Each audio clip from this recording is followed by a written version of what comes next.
According to the Cash Learning Partnership State of the World's Cash report, the perception that cash is an inherently risky modality is still the biggest barrier to more effective and extensive use of cash and voucher assistance, or CVA. However, evidence has shown that CVA is no riskier than other modalities. In some cases, it can be less risky than more traditional forms of aid, especially in digital form, as it is easier to track and more discreet to deliver. But it does present different risks to other modalities. To make sure CVA is used whenever it is the most appropriate modality, we must identify and dispel these myths one by one. Myth 1. CVA is riskier for crisis-affected people. Digital channels and new technologies mean that humanitarian agencies no longer need to transport physical cash to people in emergencies, reducing security risks.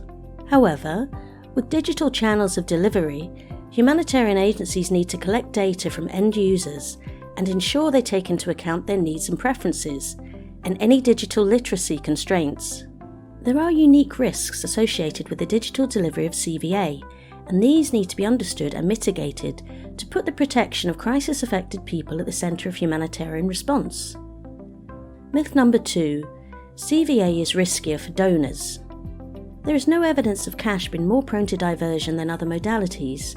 Some studies suggest that losses from or diversion of cash transfers are around 2% on average, compared with up to 50% for some in-kind aid. In fact, because CVA is direct and involves few intermediaries, in high-risk environments it can be an effective tool to avoid diversions. However, in high-risk environments, compliance requirements designed to mitigate diversion risks, such as individual beneficiary vetting, do create additional reputational and security risks. These must be understood and mitigated to uphold humanitarian principles. Myth number 3. CVA is riskier for implementing agencies. When it comes to delivering CVA, humanitarian agencies must manage large amounts of data, often in partnership with other organisations, including financial service providers. They are also required to comply with donor legislation. But by investing upfront to build the systems necessary to deliver CVA safely and effectively, we can ensure less risk over the long term. Humanitarian agencies are starting to develop policies around data sharing and put agreements in place with partners.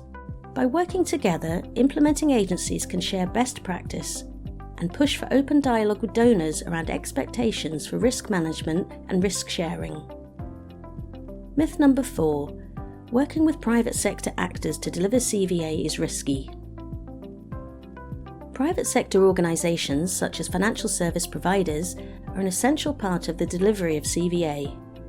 Some humanitarian actors are concerned that involving private sector actors, who are not bound by humanitarian principles, could put recipients at risk. However, in order to address the huge challenges of meeting humanitarian need at scale, we need the best skills, the best ideas, and the best reach available.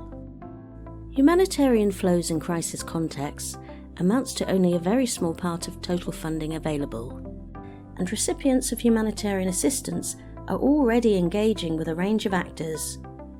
By working more closely with private sector partners from the outset in a principled manner, we can help ensure more effective, efficient, and user-centered assistance for people in crisis.